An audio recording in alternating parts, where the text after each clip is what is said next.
Bem-vindos a mais o Chapéu do Press. No programa de hoje eu trouxe o segundo almanaque do Mister No, né? Editora 85 está trazendo esse calhamaço de 500 páginas. Mister No acho que nunca teve uma revista tão grande assim. E traz as histórias, 5 histórias completas daquele almanaco della Aventura, Almanaco della Aventura, que foram publicadas entre 1993 e 1999. São vários autores, acaba tocando em vários momentos diferentes da vida da cronologia, da continuidade do Mister No, e que são bem legais. É um personagem que eu gosto bastante. Esse que eu falo é o piloto ítalo, porque foi criado na Itália, estadunidense brasileiro, Tupiniquim, porque ele tem as suas histórias, elas são principalmente acontecem no Brasil, embora depois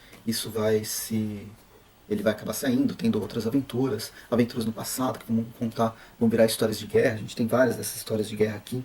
E o Almanac da Aventura, della Aventura, ela era uma revista que tinha na Itália, que era uma vez por mês.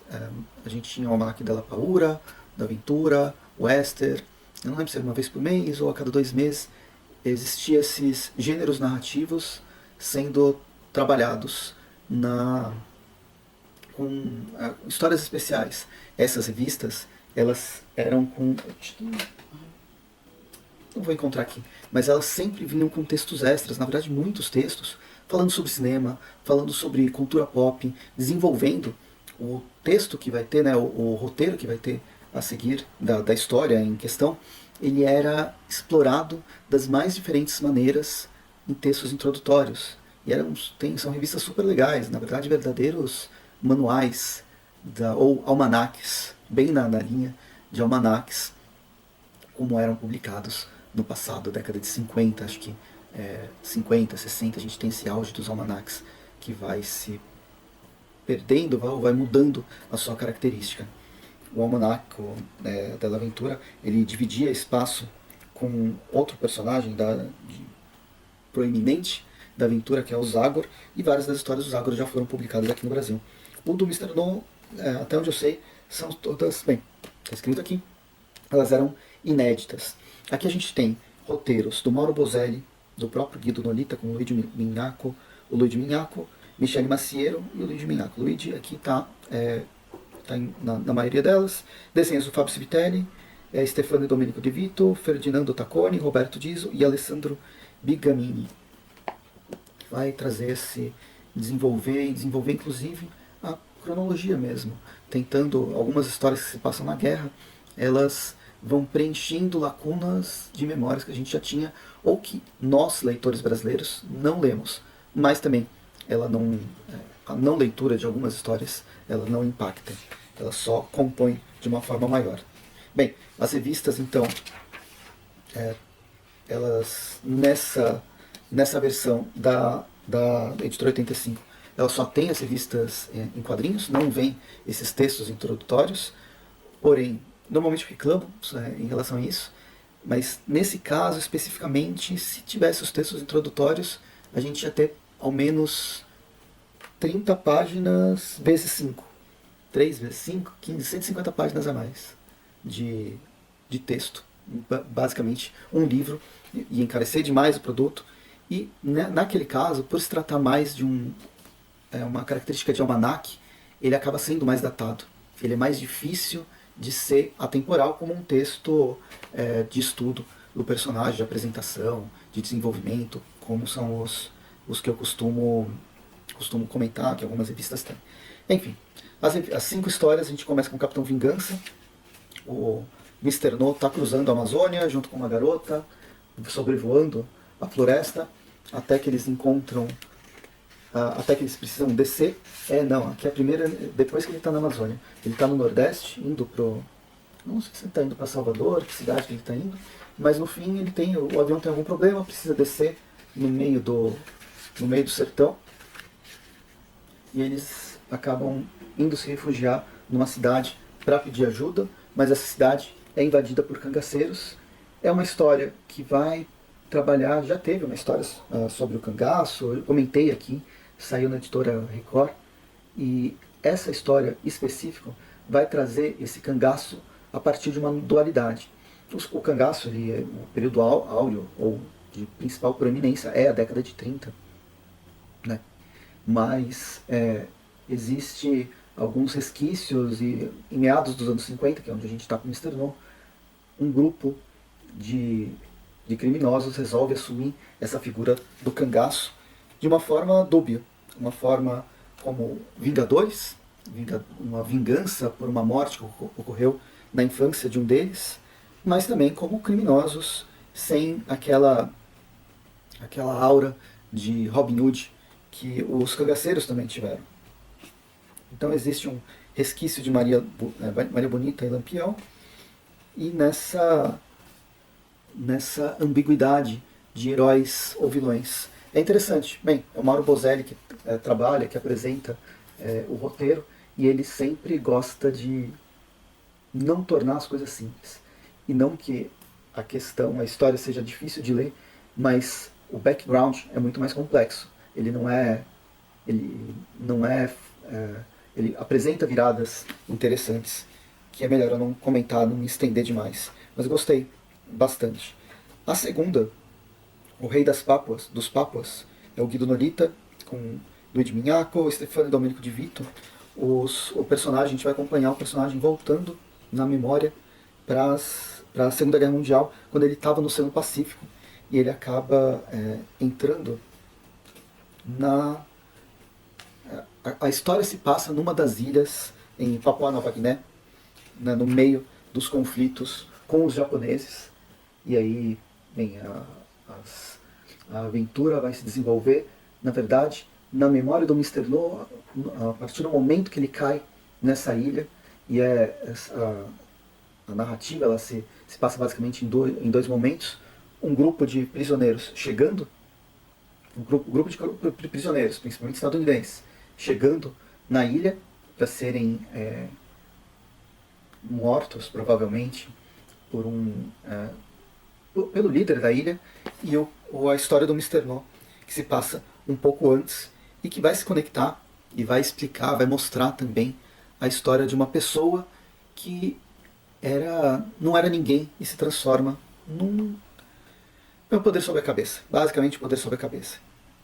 Um ano depois, né, de publicação desse Almanac da Aventura, né, a gente está em 93, 94, em 95, História de um Herói, do Miyako e Kutakoni, vai trazer mais uma história na Segunda Guerra Mundial, mas a partir da perspectiva de um avião de carga, que se transforma num avião de guerra, e a memória desse avião com a sua angústia de não poder fazer nada, né, de ser sempre sujeito ao seu dono, e percebendo coisas erradas que ele não gostaria de fazer. No meio, no desenvolvimento dessa narrativa, a gente vai vai acompanhar esse encontro do avião com o Mr. No em dois momentos, durante a guerra e anos depois, também na Amazônia, onde existe até uma perseguição e tal.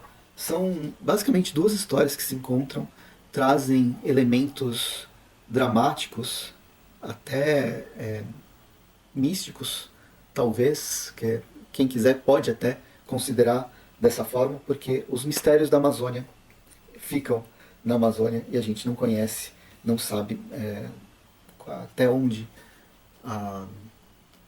essa floresta enorme, com a sua grande história perdida, escondida da sociedade, né, da nossa sociedade ocidental, ela pode chegar. Bem, a quarta história, Ardenas, 1945, Michele Mazeiro e Roberto Diso vão contar o último confronto do Mr. No na Segunda Guerra Mundial. Ele é um herói, ajuda muita gente, salva vidas de muitas pessoas, porém ele não gosta de hierarquia, não gosta dos generais, e numa guerra, se você xinga o seu chefe, ou não faz o que seu chefe faz, na verdade, uma guerra pode se estender não apenas para um conflito armado, mas para uma questão profissional, você vai sofrer as consequências. Mr. No, ele é um herói de guerra em vários frontes, porque em cada um desses frontes ele salva pessoas ao mesmo tempo que ele briga com os generais, e esses generais transferem ele, esperando que ele morra em algum lugar. Nesse caso, ele acaba sendo colocado junto com um grupo de novatos, soldados novatos, liderados pelo filho de um general, e esse no fronte de batalha mais complicado na Alemanha em 1945. E aí, bem, coisas acontecem. A gente vai acompanhar essa história. Tem o lance da gente saber que com o Mr. No não vai acontecer nada, porque ele está vivo nos anos 50, mas ainda assim o Michel Maciel constrói uma história que não deixa a gente se perder nessa falta de dramaticidade, nessa falta de tensão. Existe muita tensão, a gente teme pelos personagens e pelos acontecimentos. E para terminar, a gente volta, tem uma história que se passa no presente, né, do personagem, já está em 1999. Nesse momento, o Mr. No sofreu uma reformulação que a editora, a Red Dragon, começou a trazer para o Brasil, que o Mr. No ele não é mais, ele não está mais no Brasil, ele teve que fugir de lá, e aí ele está no mundo. Tem várias histórias em vários lugares do mundo. Nesse momento em específico, ele está ele tá nos Estados Unidos, ele volta para os Estados Unidos e vira um piloto de um criador de desenhos animados, que resolve criar um parque. É engraçado que a gente está na década de 50 e isso vai ter alguma referência com o Walt Disney, que é um grande criador, ou é o grande proprietário de vários personagens. Criou o Mickey, a Branca de Neve já tinha feito sucesso, né? tinha começado a invadir os cinemas com uma animação lá na década de 30 ainda. E o parque, se não me engano, o parque da Walt Disney, que é o primeiro, ele é desse final dos anos 50 e início dos anos 60. Então tem referências a ele e vai tentar mostrar de uma forma até quem que é o papel do empresário, quem que é esse empresário, até onde ele desce na ética para conseguir o império que ele tem. A história, na verdade, começa com o Mr. No fugindo de uma nave espacial, de uma invasão alienígena, até ser abduzido. E tudo isso porque o grande personagem desse criador é um alienígena. É um alienígena que vem para a Terra, conhece uma criança, e aí eles têm 1001 aventuras. E essa é a base para esse parque de Dreamland. É divertido, é diferente das histórias de guerra que a gente tinha, e uma história mais de, talvez até western brasileiro, com os cangaceiros na primeira história. Essa narrativa que fecha, que encerra o encadernado, ela vai mais pro tom policial. O Mr. No fazendo investigação e tal. E bem, funciona de todas as maneiras. E o Piper sempre aparecendo como um dos principais coadjuvantes do personagem. Enfim, é isso. Espero que tenham gostado de acompanhar esse Mr. No junto comigo. Converse comigo nos comentários, quero saber de vocês se vocês gostam do personagem, não gostam, conhecem, tiveram curiosidade ou não. Se vocês já leram esse almanac, né, esse encadernado ou não, a gente se vê no próximo episódio. Então, clica no link aqui embaixo da Amazon. Qualquer compra no link da Amazon me ajuda bastante a trazer coisas novas, coisas diferentes.